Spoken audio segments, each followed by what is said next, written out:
Donc moi, c'est Jessie Landais, des graines de génie sur Sougé-sur-Ouette. Moi, je produis et je transforme des cornichons donc en culture bio. Moi, ce qui me parlait plus, c'était participer à l'assiette l'assiette des gens, proposer quelque chose de local, de bio, de français. Prise 1. Moi, je ne suis pas du tout issue du milieu agricole. J'ai fait toute mon enfance dans un quartier, pas très loin d'ici, mais je suis une pure citadine à la base. Et il y a 5 ans de cela, j'ai commencé une reconversion professionnelle. À la base, j'ai un BTS en tourisme et j'ai eu besoin de retrouver plus de cohérence entre ma manière de vivre personnellement et mon activité professionnelle.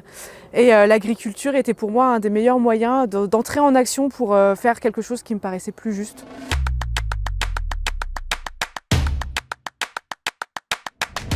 Chaque jour est différent, chaque saison est différente. Sur l'été, je vais être plus tout le temps dehors, très tôt le matin jusqu'au coucher du soleil et je vis vraiment ma journée avec la nature. Les journées sont bien remplies, fatigantes, mais à la fin on se retourne, on voit le travail fait et c'est très valorisant au final. Et puis après cela, on va avoir les saisons un peu plus calmes, où là, je vais mettre une autre casquette. J'ai l'été ma casquette d'agricultrice où je suis au champ, et l'hiver, l'automne, j'ai plus ma casquette de chef d'entreprise au final, où je vais faire ma communication, la commercialisation, rencontrer les gens, pouvoir discuter avec eux.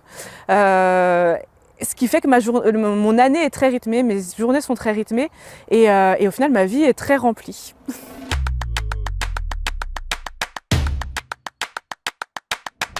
Je fais de la vente directe en circuit court, justement pour pouvoir rencontrer les gens toutes les semaines. Donc non, je suis tout sauf seule et même au contraire, j'ai beaucoup plus de gens à venir me rendre visite sur la ferme que quand j'avais ma petite activité salariée où je rencontrais des centaines de personnes par jour sans forcément avoir de vraies discussions avec eux.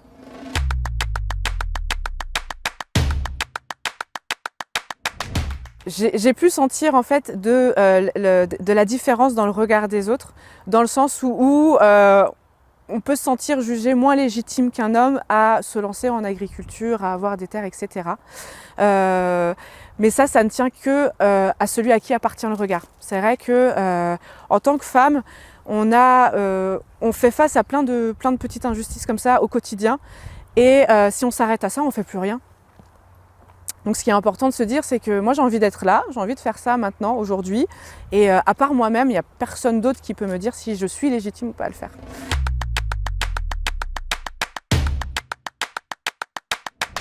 Ce qui me rend le plus fière dans plein d'aspects de ma vie, c'est d'avoir su écouter cette petite voix dans ma tête qui me dit essaye de faire ça, peut-être que ça peut être bien, et d'avoir tenté, d'avoir mis en place les choses pour aller vers ce à quoi je rêvais, quoi. Donc ça, c'est dans l'agriculture, mais c'est dans la vie de tous les jours, savoir écouter cette petite voix dans la tête, celle qui va vous dire ce qui est le plus juste en fait pour vous, et de savoir cultiver ça, ouais, c'est ce qui me rend le plus fière.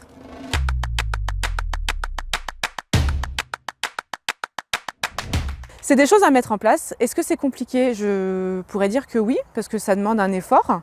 Mais quand on finit la journée, qu'on a vu, j'ai fait ça, ma fille va bien, mon mari va bien, on a mangé ensemble et là je me couche, j'ai fini ma journée, personne n'est laissé de côté. C'est valorisant, et ça, c'est valorisant tous les jours.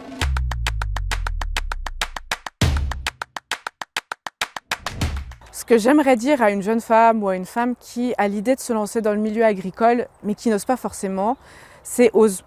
Juste essaye. En fait, en discutant avec plusieurs jeunes filles, on se rend compte que beaucoup de raisons qu'elles apportent pour expliquer pourquoi elles n'osent pas, ce sont en fait que des pensées un peu limitantes. Comme il n'y a que les hommes qui savent conduire les tracteurs, il n'y a que les hommes qui savent porter des choses lourdes, il n'y a que des hommes qui... Non. En tant que femme, on est précieuse.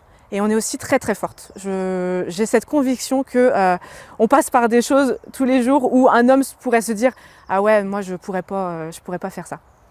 Il y a des manières de faire pour pouvoir tester sur des petits modèles et essayer de vivre la vie qu'on a envie de vivre vraiment.